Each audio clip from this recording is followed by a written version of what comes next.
Okay, everybody, let's bring you up to date on our weather here in the Arklatex. And this is a regular thing we're going to be doing during the week here for you at 8 o'clock, just to let you know this here beyond just this winter weather event.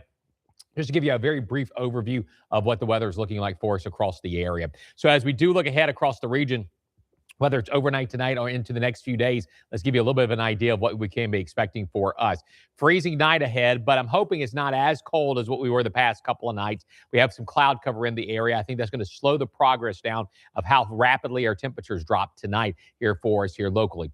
Areas of fog or slash freezing fog. Now, there is a little, thing here that could inhibit it. A lot of times if we had the clear skies, it sets us up for the fog. We have a lot of clouds around right now, so that could inhibit the fog from really forming widespread. So what does freezing fog mean? It basically means that you have fog in the area, and because it's below freezing, and fog will let off a little bit of residue, that residue being moisture could accumulate on the surface and freeze. Well, the thing of it is we already got a lot of moisture already on the surface to begin with. So some of those roads did dry out pretty decently for today, and let's hope we don't have any issues there. Warming trend continues into Thursday, but then a front comes in on Thursday night, early Friday morning, and it will cool us back down for the upcoming weekend. Let me get this out of the way first of all. So the little system comes through on Thursday night, Friday morning, and will it have any moisture to work with to produce anything out there? It could. I put in a 10% chance in the overall forecast for your Friday for right now. But I will tell you, though, based on the latest I've looked at, the temperatures perhaps will be above freezing. So if that does happen there, you can be above freezing and have snow. Just depends on what the column of air is like for us above the surface. But I'll be very honest with you, even if it happens, I do not anticipate it to be much of an issue there. Temperature trends the next few days. We warm up.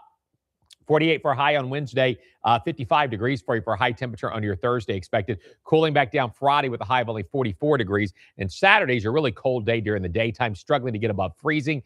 And then Sunday, lows in the morning will probably be in the upper teens near 20, warming up into the 40s. And then the heat wave is on once we get to next week.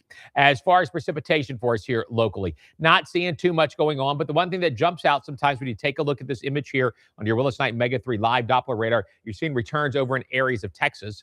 You see returns on off to the east. But here's the deal. As they move from the area from the west to the east, they disappear.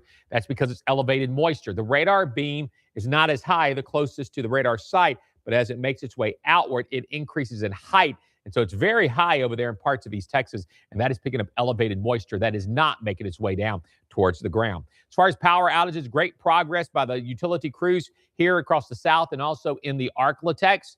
Numbers continue to decrease. Unfortunately, still a good chunk of people without power, especially those in East Texas, including areas of Panola County and Shelby County, and also Sabine Parish, and also DeSoto Parish as well, and the Natchitoches Parish, Red River Parish for you, and also, which believe Bienville Parish as well. So still some power outages there.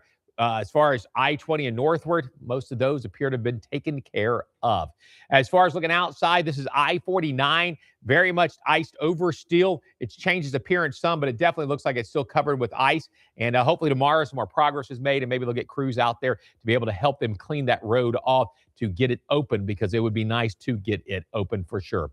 Traffic situation. A lot of roads are turning out to be pretty decent, but still a backup. And our traffic tracker only goes over to just west of Ruston, but especially when you get to Ruston and then off to the east over there, just on the west side of Monroe, that is where that big story you've heard about as far as folks trapped there is going on.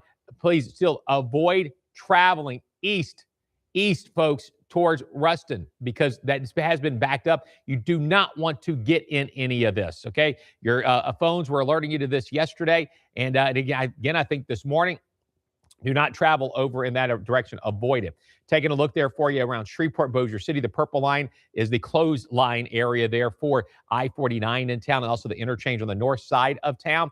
This is what it looks like when you take a look from this camera point right here, looking southward down I-49, and you're able to notice it looks like they went in, they cleared one lane on one side, but they still got a lot of work to do to get this all cleaned up. We jump out to areas of the western part of town near the intersection of I-20, I-220, and the inner loop. And this is what it looks like right now for you cars that are able to go down it. What you're seeing there, it's wet spots. That's not it's not frozen, though, for you. There might be some patchy areas, of course, but what you see there is just moisture on the roadway. So that's what it looks like over in that area. We jump over towards Louisiana Downs, this intersection right here at I-220. And again, you notice a lot of the lane there cleared up. That 18-wheeler's been sitting there for a while. Obviously, he has some type of a problem there on the shoulder of the road. And then we go to I-20 at Linwood Avenue. Car still sitting there off the side of the road as well. So those are our camera shots. And then I-220 over Cross Lake. Also, vehicles moving along there okay as well.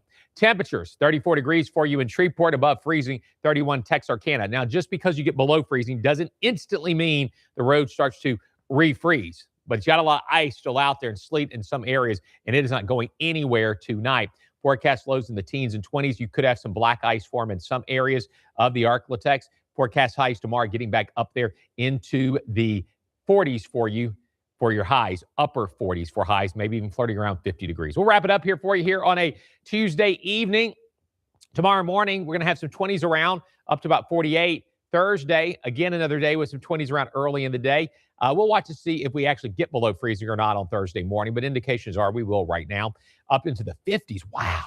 Then Friday getting colder for us. And then we'll watch Saturday, and then we'll watch Sunday as well. Folks, though, hopefully things will start to improve a little bit more. But please, if you have to be out tonight or tomorrow morning, use extreme caution when you are out there for sure. And make sure you tune in tonight, 9 p.m. KPXJ, 10 p.m. KTBS. Have a great night.